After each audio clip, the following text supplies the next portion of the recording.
Univerzitní křesťanské hnutí je studentský spolek, který pomáhá lidem na vysokých školách promyslet, prověřit a prožít křesťanskou víru.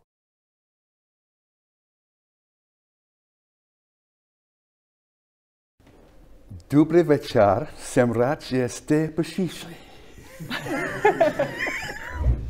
Is that okay? So tonight I'm going to try to speak on this theme. Takže dnes večer k vám budu mluvit na tohle téma, kde najít sílu. The quest for a work-life balance. A vydáme se na cestu za takovou životní rovnováhou mezi prací a životem. Resources in a stressful vocation. Budeme se snažit najít nějaké zdroje v povolání, které je namáhavé. But let's welcome our guest. Někdo nám přichází. Thank you for coming. It is an honor to be invited to speak here. Jsem poctěn, že jste mě pozvali, abych vám promluvil. At the Pedagogical Institute of Charles University in Prague. Tady na Pedagogické fakultě na Univerzitě Karlově. I see that your logo is Viděl jsem, že na vašem logu je napsáno the wise owl and the open book. Nebo spíš, že to je moudrá sova a otevřená kniha. So I wonder which book you will open to find wisdom today. Tak přemýšlím, které knihy tak otvíráte, když hledáte někde moudrost. We are all privileged to have an open education today. Všichni máme to privilegium mít vzdělání zadarmo. And in this year 2019, we celebrate 100 years since the founding of the state. A v roce 2018 jsme slavili 100 let od založení Československa. And Tomáš Masaryk, founder and president of the First Republic, A Tomáš Garrigue Masaryk, první prezident československý, he attached great importance to education as a means of strengthening the young state. A považoval vzdělání za velmi důležité jako způsob, jak posílit nový stát. So I have two parts to this talk. Takže tahle moje přednáška má dvě části. Part one will be some examples, two examples from history of stress in education. A první část budou dvě historické postavy, které také zažívaly stres, když se snažili vzdělávat. You could call this part Inspiration from Czech History. A tuhle část bychom mohli nazývat Inspirace českou historií. Models of excellence and resilience. Vzory dokonalosti a Endurance, strength. A síly. The first I'd like to quote is, of course, Jan Hus. A první osobou, kterou bych tady chtěl zmínit, je Jan Hus.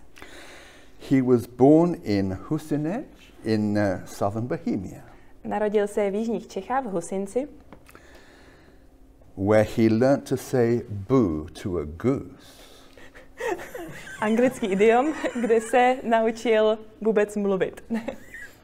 I think Hus means goose. A hus znamená samozřejmě to, co to znamená. A v tom idiomu byla taky husa. Don't do many of these, please. I've started, so I'll finish.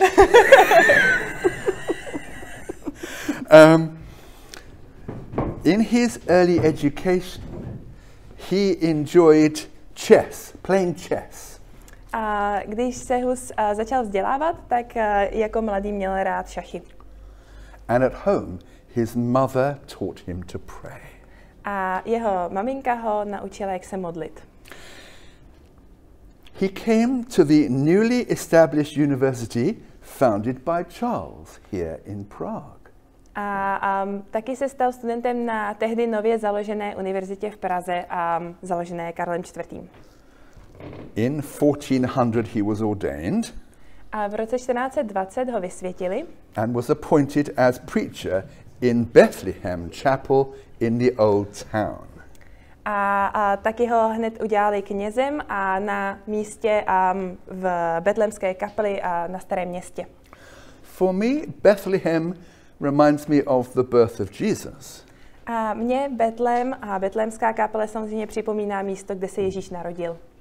And in John's Gospel, this is shown in the phrase, the Word made flesh. A v Janově evangeliu v Novém zákoně se tahle událost ji najdeme za slovy slovo se stalo tělem. This, in fact, is God's educational principle. Tohle je způsob, kterým Bůh učí. Don't just tell me, show me. Jenom mi to nepovídej, ukaž mi to. Jan Hus was influenced by John Wycliffe in Oxford. A Jan Hus byl ovlivněný Janem Wycliffem z Oxfordu. They both agreed that everyone should hear the teaching of Christ in their own language. A oba souhlasili v tom, že lidé by měli mít možnost poslouchat Ježíšova slova ve svém vlastním mateřském jazyce. King Václav IV liked Hus's teaching. A Václav IV. Rád poslouchal Husova kázání. He appointed him rector of Charles University in 1409. A v roce 1409 ho ustanovil rektorem Karlovy univerzity. It was described at that time as Central Europe's most important educational center. A Karlova univerzita tehdy byla nejdůležitějším střediskem vzdělanosti ve střední Evropě. However, after a time of support and prosperity or success, ale po časech, kdy zažíval slávu a úspěch, Hus and his followers faced pressure from the church. A Hus a jeho následovníci se dostali pod tlak církve. He lost the protection of the king and the court. A král mu odňal ty práva výsady a také svoji ochranu, kterou mu předtím dával. And was called to the city of Constance to explain his teaching to the council. A byl povolán do Kostnice, aby vysvětlil svoje učení.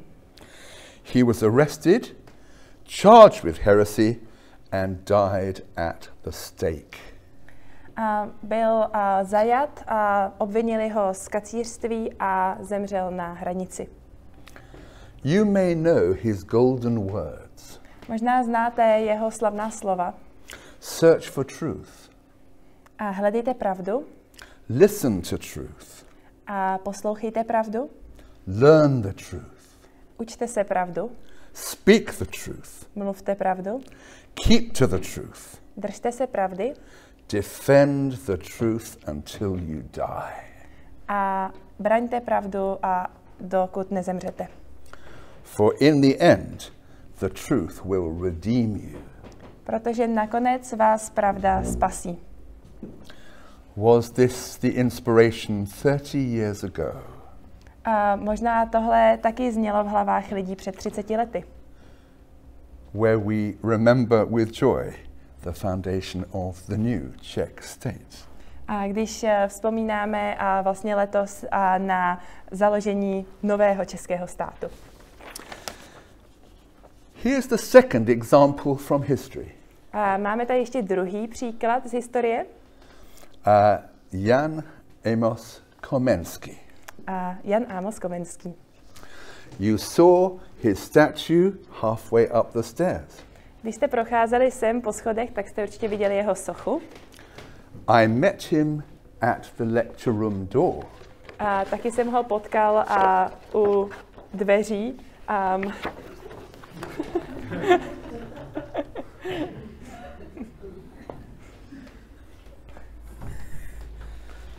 So, I feel we should know something more about Komenský. Takže bych rád řekl ještě trochu víc o Komenském.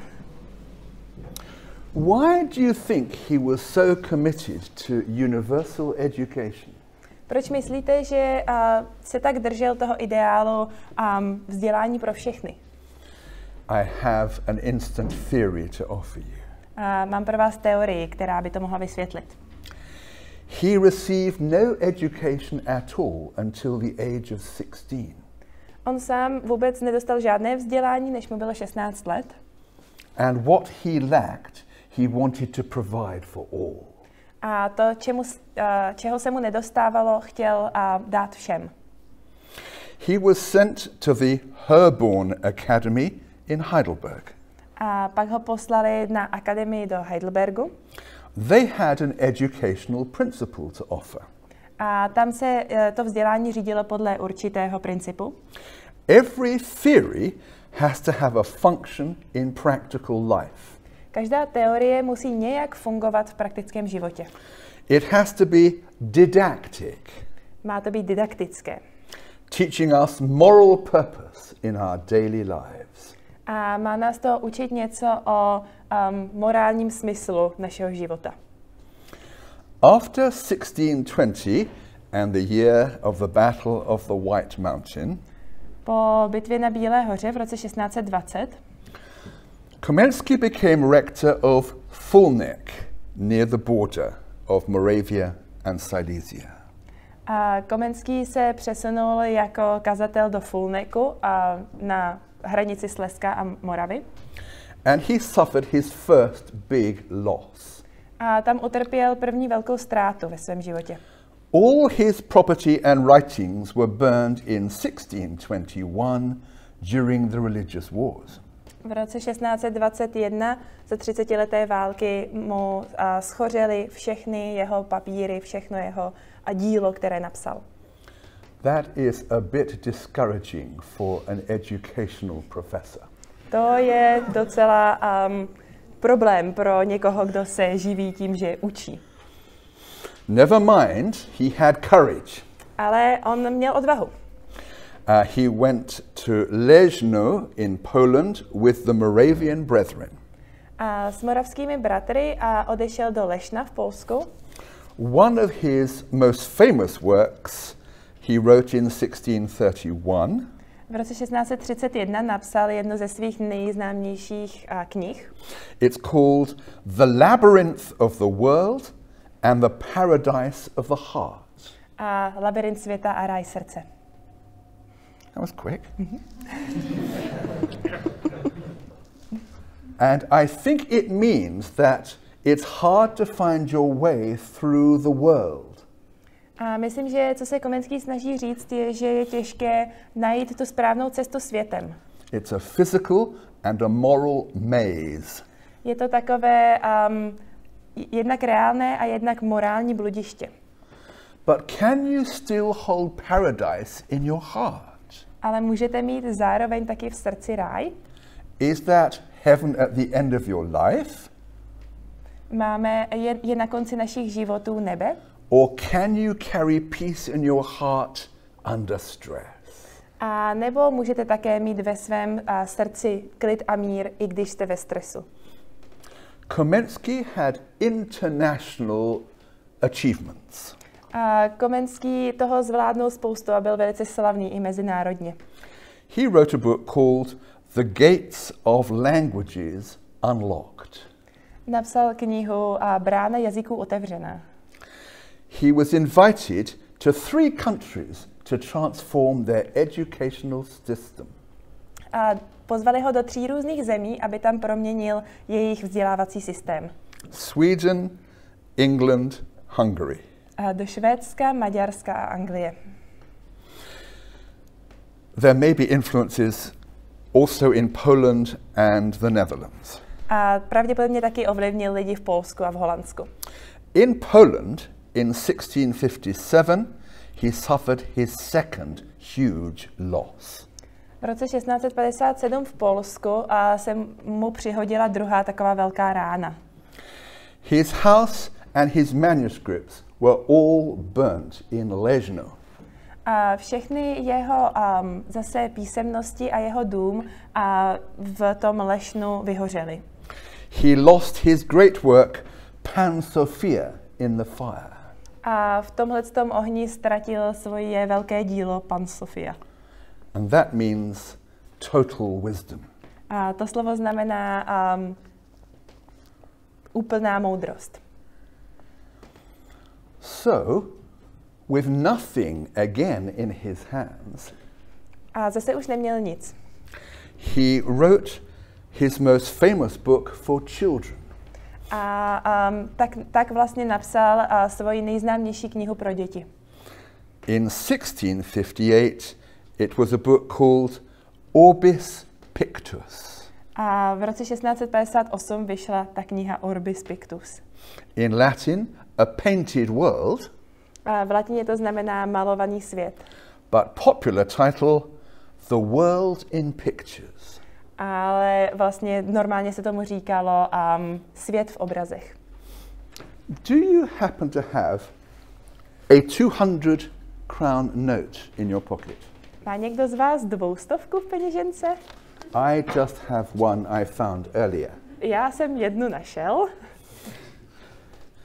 Whose face is on the note? Koho tam vidíme?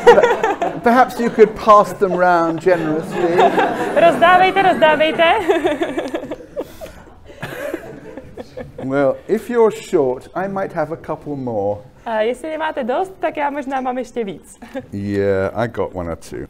And you know, these hands are touching over the title page of Orbis Pictus. A tyhle dvě ruce se dotýkají nad úvodní stránkou té knihy Orbis Pictus. So, what did Kamensky hand on to us? Takže co nám Komenský předává? First, a concept of education, Za prvé plán pro vzdělávání, principles of thought, i.e. philosophy, a nějaké principy pro myšlení, což znamená svoji filozofii, and methods of investigation, i.e. science. a taky metody, jak můžeme na věci přijít, čili věda. Concept of education. Secondly, context of education. Za druhé nám taky říká o kontextu vzdělávání. He was a teacher and organizer of schools. Byl to učitel a taky organizoval školy, výchovu. And in his book Didactica Magna, A ve své knize Didactica Magna he outlines 5 necessary levels of education. a vlastně naznačuje, jakých je 5 základních úrovní vzdělávání. Kindergarten, A školka, elementary, základní škola, secondary, a střední, college, a univerzita, and, well, university beyond. Anyway, technical and academic. Anyway, that's concept, context, and then content of education. Pak taky mluví ještě o obsahu vzdělání. The subjects and methods of education. Jaké mají být předměty, jaké se mají používat metody. Start with objects, not words. A začínáme věcmi a ne slovy. Use words in the local language. Používejte slova v mateřském jazyce. And make learning a joy, not a heavy duty. A vzdělávání má být radost a ne velká povinnost. Perhaps his most famous quote is this. Možná jeho nejslavnější citát je tento. Not the children of the rich or the powerful only, A nejenom pro děti mocných a bohatých, but of all alike, ale všech, boys and girls, kluků i holek, both noble and lowly, pro vznešené i pro neurozené, rich and poor, bohaté i chudé, in cities and towns, a ve městech a na vesnicích, villages and hamlets. A v městysích a ještě menších vesnicích. Those little clusters of houses down there. Prostě v Kotihůlkách. All alike should be sent to school. Všechny děti by měly být poslány do školy. of course, he had two powerful lessons for teachers. Taky měl dvě takové důležité myšlenky pro učitele. He who teaches others teaches himself. Ten, kdo učí ostatní, učí sebe.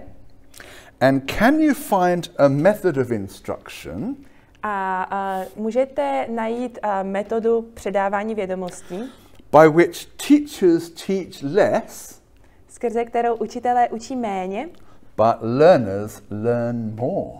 ale žáci se učí více. Okay. That's part one, part A. Now I'm moving to part B.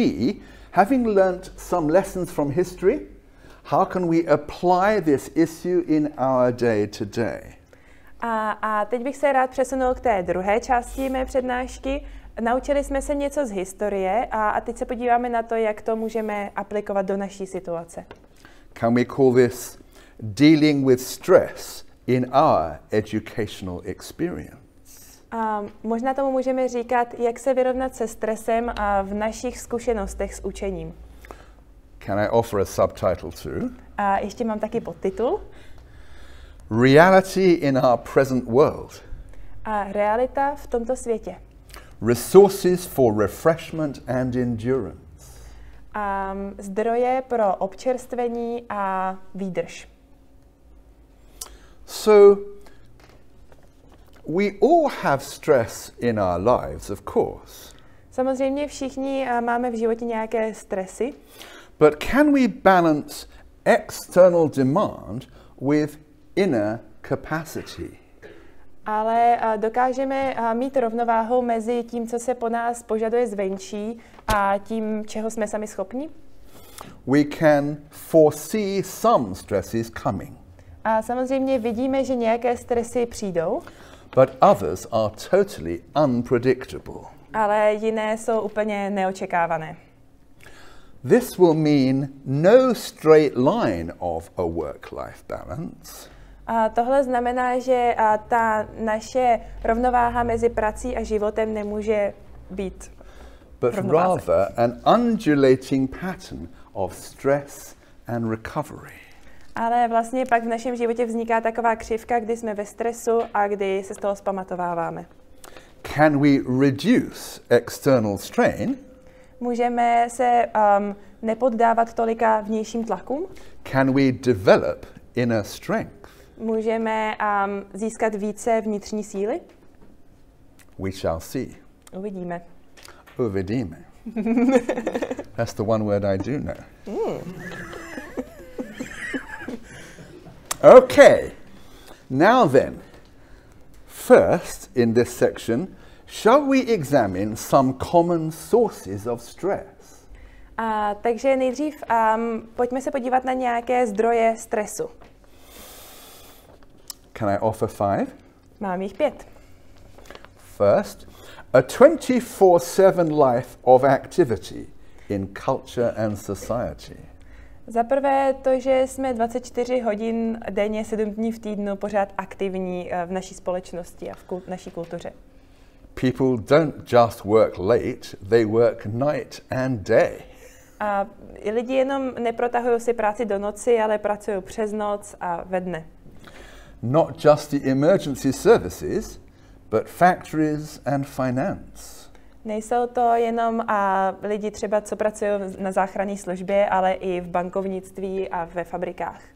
The old structures that kept us sane are now dissolved. A ty staré věci, kterých jsme se mohli přidržet a dávali nám nějaký smysl a udržovali nás mentálně v Melted pořádku, away like the morning snow. úplně zmizely.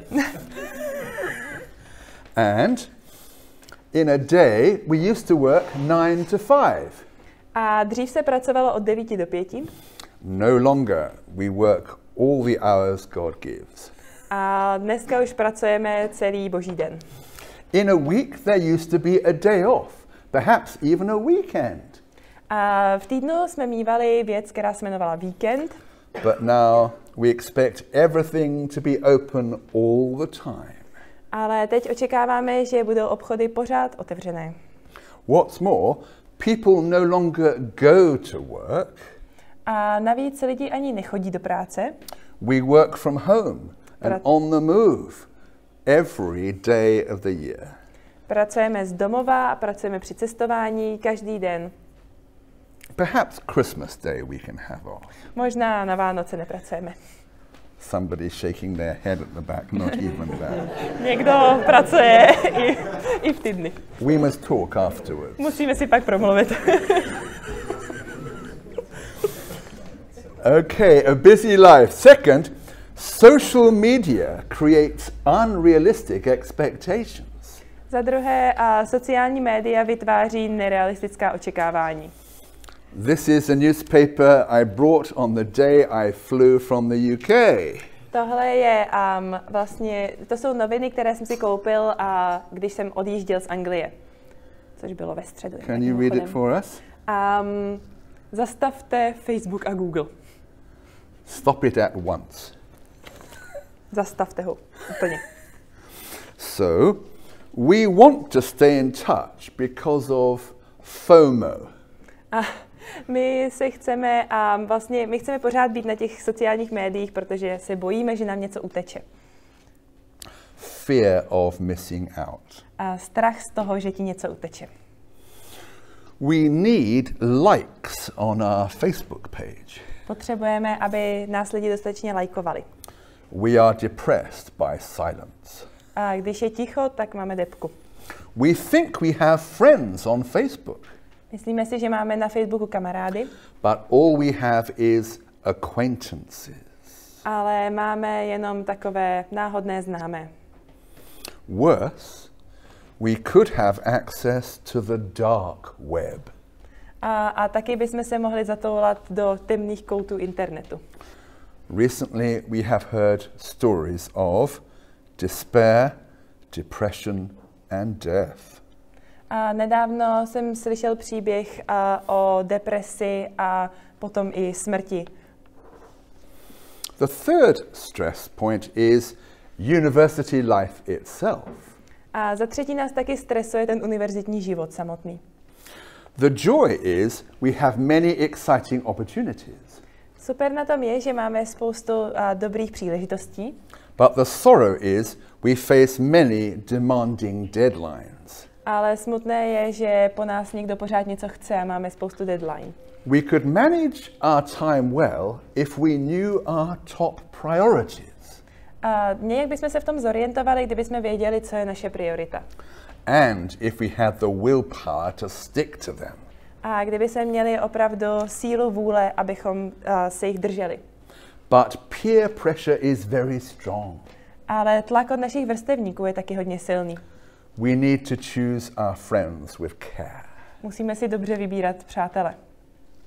Number 4, Za čtvrté, the pressure of exams is a real and recent memory. To, že jsme teď měli zkouškové, je ještě v myslích nás všech. Perhaps for you it was a tough time of trial. Možná to pro vás opravdu byla velká zkouška, celé to zkouškové. There's a lot of material to revise. A je toho spousta, co si musíme zopakovat. Much detail to retain in the memory. Spousta detailů, které musíme vědět. We want to do well. A chceme to zvládnout. To please our teachers. Potěšit naše profesory. To satisfy our parents. A i rodiče. And to fulfill our dreams. A naplnit svoje sny. In fact, we need to succeed. Ve skutečnosti opravdu potřebujeme uspět. To achieve our goals. Abychom dosáhli těch svých cílů. To get chosen for jobs. Aby jsme získali práci. And of course become top leaders in the future. A samozřejmě super pozice v budoucnosti. Superb. It is stressful matching our hopes with reality. A je to opravdu stresující mít nějaké představy a pak se je snažit naplnit. And the waiting for results is tough also. A čekání na výsledky zkoušek je úplně nejhorší. Number 5 here. Life as a classroom teacher for you who are going to be teaching. váš život jako budoucích učitelů. Do you think this is becoming more of a challenge these days? Zdá se vám, že je to čím dál těžší a těžší být učitelem? In preparation, for example? A připravovat si věci na hodiny? Your aim is to inspire all the pupils in your class. A tak v tom je vaším cílem inspirovat všechny žáky, které máte ve třídě. In delivery of your lesson, A když pak stojíte před těmi dětmi a něco jim říkáte, can you work in a mixed ability group? a umíte rozlišit mezi těmi, kteří jsou napřed a těmi, kteří jsou pozadu. You want to stretch the brighter ones, but support the weaker ones. Chcete podporovat ty, kteří jsou pozadu, ale zároveň mít dostatečné výzvy pro ty, kteří jsou popředu. What about discipline? A co udržovat kázeň? You want to be firm and fair. Chcete být féroví, ale přísní. Try and keep the pupils in the classroom. A snažíte se udržet ty žáky ve třídě. But you may need to exclude those who are too disruptive or naughty. Ale čas od času je potřeba někoho poslat za dveře, když moc vyrušuje. Then comes the marking. Pak nakonec ještě známkování. Try and keep up with that every week. A oznámkovat všechno, co se za ten týden napíše. My wife brings many books home for marking. A moje žena přináší hodně vždycky věcí na opoznámkování. And in the end, you must write those reports. A nakonec ještě musíte napsat vysvědčení. Reflecting on their work in the past, A kde zhodnotíte, jak ty děti pracovaly v minulosti. but also looking to the future to predict their grades. A taky se díváte do budoucnosti, když přemýšlíte o těch známkách. Those grades count for the student, the parents, and the head of the school. Známky jsou samozřejmě důležité pro ty děti, pro rodiče a ještě pro ředitele. Don't forget the league tables. League tables. Oh, well, never mind that. Sorry. It's like football, right? You have tables. Who is top of the league?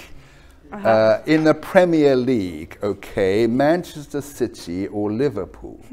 Who is the best school in the country? This school or that school? Do you have those tables? Charles University rules, okay, yo, come on. Školy se taky mezi sebou porovnávají stejně jako fotbalové týmy v tabulkách. As in football, so in education. And that's enough of that. I just said that. Oh, you did that? Yeah. You read my mind perfectly. Did you want to do the rest of this? No, I'm fine. Okay, now in this part B, section 2, I'm going to try and offer some resources. Takže tady v téhle části bych vám rád nabídl nějaké zdroje. There may be welfare resources in the community and in the university. Možná, že ve vaší komunitě nebo tady na univerzitě jsou nějací poradci. So, 5 more. If you are in real trouble, you need professional advice now. Samozřejmě mám jich zase 5. Pokud jsou opravdu velké problémy, tak potřebujeme vyhledat odbornou pomoc. Pastoral care is fine for first contact. Pastorační pomoc je v pořádku tak na začátku. But we may need a nurse or a doctor. Ale někdy potřebujeme prostě doktora. A counselor or a psychiatrist. Psychiatra nebo poradce. We may need emergency in hospital or a mental health clinic. A někdy to dojde až do nemocnice nebo dál. Let's not be ashamed to seek the help we need now. Pojďme se za to nestydět a vyhledat pomoc, kterou potřebujeme. Number 2 here, you may like to find a life coach. A za druhé, možná potřebujete najít životního kouče. Some call it a personal mentor to guide me in the big decisions of life. A někdo tomu říká mentor, který mě provází ve všech velkých rozhodnutích života. Informally, groups of friends talk together about the future. A nebo neformálně skupiny lidí si taky můžou povídat o budoucnosti. More formally, you can seek out a work consultant or careers advisor. A nebo víc formálně taky můžete vyhledat třeba kariérního poradce. 3, there has been a lot of advertising for the care of your body. A za třetí, hodně se všichni zaměřují na starání se o své tělo. Avoid the toxic stuff, they say. A nejeste věci, které jsou toxické. Alcohol, drugs, and not too much meat. Alkohol, drogy, ne moc masa. And let's build up the healthy. A pojďme všichni být zdraví. Obviously, a Czech or a Mediterranean diet. Samozřejmě česká nebo středozemní kuchyně. Plenty of regular exercise. A spousta pohybu. And recommended are a good swim or a cycle ride. Doporučuje se ježdění na kole nebo plavání. And afterwards a strong shower or a spa. A potom pobyt v lázních nebo aspoň sprcha. Relax and have that healing massage. Masáž a tak dále. And feel the endorphins rush to the surface. A pociťte všechny ty endorfiny z toho sportu. Oh, and don't forget the sleep and the holidays. A samozřejmě nezapomínáme na spánek a na prázdniny. After the body comes the mind. A po těle tady máme také mysl. And there is increasing attention given to mental health. A začínáme se celkově v naší společnosti víc bavit o psychickém zdraví. Some advocate distraction. A někteří jsou proto rozptýlit se. Try and divert your thoughts with Netflix, Sudoku or sport. Zkuste se rozptýlit Netflixem nebo Sudoku nebo sportem. But some promote attention to the problem. Ale někteří jsou zase proto, aby se opravdu věnovala pozornost těm problémům. Have you tried cognitive behavior therapy? Zkoušeli jste kognitivně behaviorální terapii? Or I know that mindfulness is a coming trend. A nebo taky velkým trendem je mindfulness. Here's a last thought in this section. A poslední myšlenka v téhle části. Some people think that humans are not just physical and mental. Někteří lidé jsou toho názoru, že člověk se nesestává jenom z těla a mysli. They are interested in spirituality. A zajímají se také o duchovní složku. Could we nurture our spirit? A můžeme vyživovat našeho ducha? In its natural form, we're invited to re-engage with nature. Když se soustředíme na přírodu, tak vlastně to nám taky může pomoct v téhle The oblasti. forest, the mountains, the sea. Moře a řeky, lesy. And behind this lies Gaia, the eco-goddess. A zatím máme Gaiu, bohyni přírody. I will just plug you in again. Oh, don't say. Oh, have I ruined? I'll try and stand still, Tom. That's the natural form. Try the spiritual form. A když se bavíme o duchovních věcech, perhaps an Eastern retreat. Tak možná nějaká východní meditace. You want to try transcendental meditation? A chcete si zkusit na víkend zameditovat? Perhaps those yoga positions will suit you. A nebo by se vám víc líbila yoga? Enlightenment, they say, could be found at the feet of the Buddha. A někteří věří tomu, že osvícení leží u Budhových nohou. Can I introduce here two significant Czech authors? A já bych tady rád promluvil ještě o dvou českých autorech. I have been introduced to them over the weekend. A bylo mi o nich řečeno o víkendu. The first is Petr Ludwig. A možná jste slyšeli o Petru Ludwigovi. He's written a book called The End of Procrastination. A četli jeho knihu Konec prokrastinace. Nesponzorováno. Not sponsored. Am I sponsoring it? Well, no, we're not. That's what I just said. No, quite. But I have to mention it. The subtitle is How to Stop Delaying Decisions. Ten podtitul té knihy je Jak přestat oddalovat rozhodnutí And live life to the full. a žít život naplno. I think he's trying to say this. Myslím, že to, co on se snaží říct, je následující. Not so much uvidima, please. Ne tolik maňána, prosím. It sounds a bit like mañana in Spain. A to zní právě jako tady ten španělský koncept. Tomorrow we will find out. Zítra uvidíme. Do it today, he says. A on říká, udělej to dneska. Then when it's done, you will be free of worry. A až to uděláš, tak budeš mít konec starostí. In fact, in Britain we have a saying. A v Anglii máme tady to přísloví. Procrastination is the thief of time. Prokrastinace je zlodějem času. Now that's Petr Ludwig.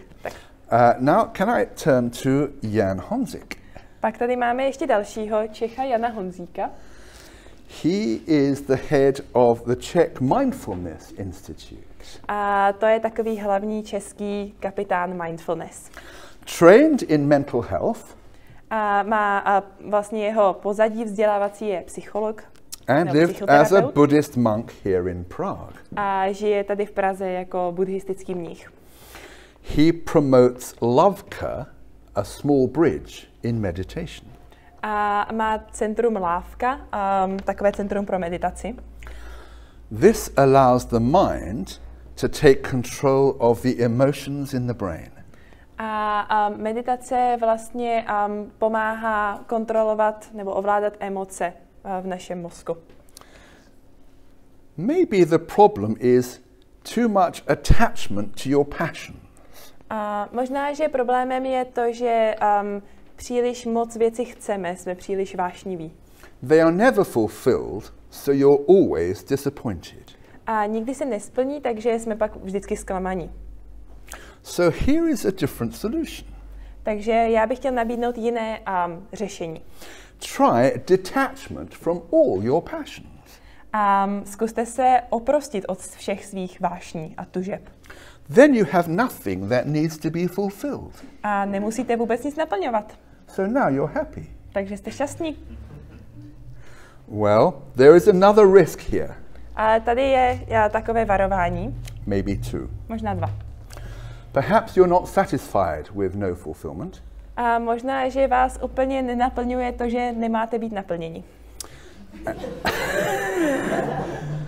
And here's the strange catch. A tady je ten háček. You can get attached to detachment. A můžete se příliš napojit na odpojení. And that becomes your passion. A to se vám stane tou tužbou, tou vášní. You could become addicted to meditation and detachment. Mohli byste se stát závislými na meditaci a odpoutání. So now I must turn to the third section in part B. Takže za třetí a poslední část. May I offer a contemporary reflection on an ancient tradition? A rád bych se znovu zamyslel nad takovou starou tradicí. I am a pastor and I want to offer you some treasures from the Christian tradition. A já jsem kazatel a rád bych vám nabídnul poklad v křesťanské tradici. The first Christians were known as followers of the way. A první křesťané byli známí jako lidé, kteří se řídí tou cestou. In the Old Testament in Psalm 1, we see the options of two ways in life. V Bibli ve Starém zákoně v prvním žalmu se nám nabízí takové dvě možné cesty života. Life without God or life with God. A život bez a s Bohem. When Jesus came as God's teacher in the world, Když Ježíš přišel na zem jako boží učitel na světě and he was recognized as a rabbi, a lidé ho uznávali jako učitele, jako rabína, he said, I am the way, the truth and the life. tak řekl, já jsem cesta, pravda a život. How could that be? A jak je to možné? Welcome. Vítáme? So 5 simple thoughts from this tradition. A z téhle tradice 5 myšlenek. First clue is restoring a broken relationship. Za prvé, první myšlenka je vlastně navázat přerušený vztah. Our modern world celebrates independence. A náš moderní svět oslavuje nezávislost. But that breaks the link between humanity and our Creator. Ale to vlastně odpoutává lidstvo od jeho stvořitele. We say we are made in the image of God, A říkáme, že jsme božím obrazem, yet we live without reference to him at all. ale žijeme, jako kdyby vůbec neexistoval. And this can lead to a big love deficit. A tohle může vést k tomu, že máme deficit lásky. Second, discovering a missing piece. A druhá myšlenka, najít chybějící kousek. We think we are self-sufficient in all things. Myslíme si, že na všechno stačíme sami. A recent book in England is called Science Can Explain Everything. A v Anglii nedávno vyšla kniha, která se jmenuje Věda může všechno vysvětlit. But God wants to give us his shalom, his deep peace. Ale Bůh nám chce dát šalom, což znamená hluboký pokoj. It's a peace in 4 dimensions. Tenhle jeho pokoj má 4 rozměry. Peace with God, Je to pokoj s Bohem, peace with your neighbor, a pokoj se svým sousedem, peace with your environment, a pokoj s naším prostředím, and even peace with yourself. a také pokoj sám v sobě nebo sám se sebou. Jesus said, "My peace I give to you, Ježíš říká, svůj pokoj vám dávám. not as the world gives." Ne tak, jak dává svět. Here's a third clue. A třetí myšlenka. Encountering a deeper healing. Najít hlubší uzdravení. Often the healing shown to us is escapist. A často uzdravení, které nám nabízí společnost, je vlastně spíš takový únik. We try to dull the pain by distraction or drugs. A snažíme se uniknout od bolesti pomocí drog nebo pomocí rozptýlení. We need support to face the real facts about ourselves. Potřebujeme podporu na to, abychom se mohli podívat pravdě o sobě samotných do očí. We need unconditional love to be honest about ourselves. Potřebujeme bezpodmínečnou lásku, abychom mohli být před sebou upřímní. Then we could possibly own up to our faults and failures. A pak bychom mohli prostě začít přiznávat svoje zklamání a svoje porážky. As the necessary step to finding forgiveness and peace. A stalo by se nám to nutnými kroky k tomu, aby jsme našli odpuštění a klid. And this healing means reconciliation with God and with other people. A tohle uzdravení znamená usmíření s Bohem a s jinými lidmi. Number 4 here is A za čtvrté, belonging in a compassionate community. můžeme patřit do soucitné komunity. We're not made to be alone. A nejsme stvořeni proto, abychom byli sami. To be a solo individual is a Greek idea. A Řekové měli takovou myšlenku, že je možné být individualita. To live in family and community is a more Jewish idea. A zase naopak židovský nápad nebo koncept je žít v komunitě, v rodině. Can we take the best of both worlds here? A můžeme si z obou světů vzít to nejlepší? To know personal fulfillment in the context of an accepting community. a přijmout osobní naplnění v kontextu vlastně přijímajícího společenství.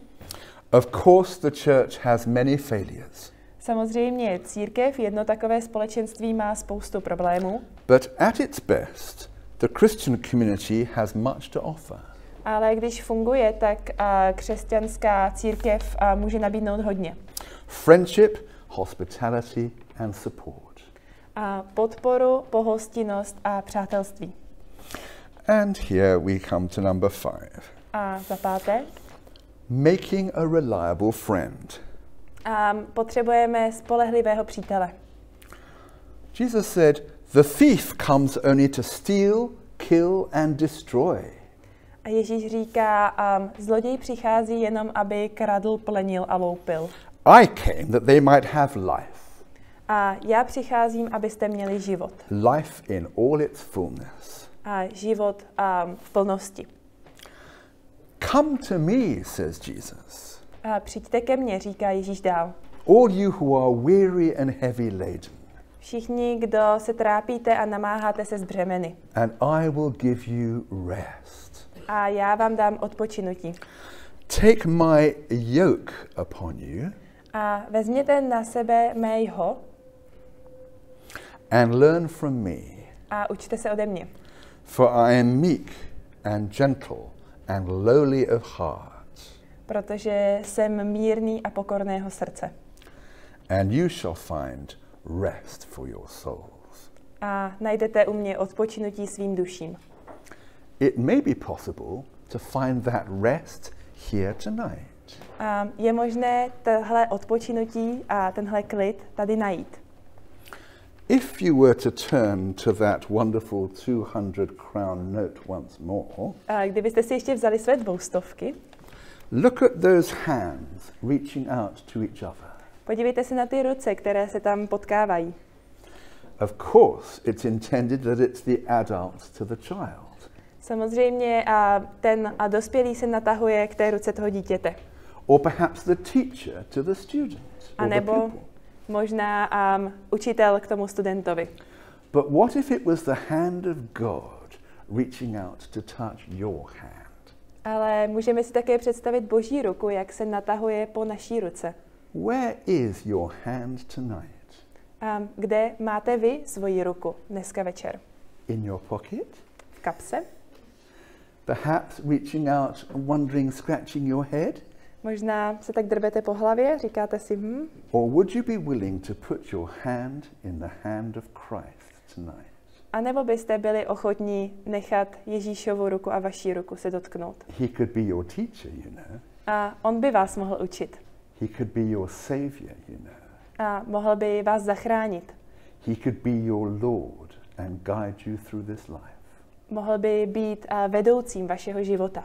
And you would end up in the glory of the presence of God. A váš život by skončil v Boží přítomnosti. It wouldn't cost you 200 crowns, by the way. Nebude vás to stát 200, jen tak mimochodem. It's all for free. Je to zadarmo. So,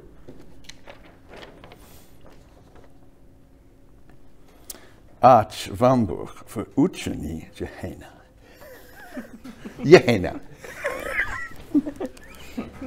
That's the end. To je všechno. Thank you.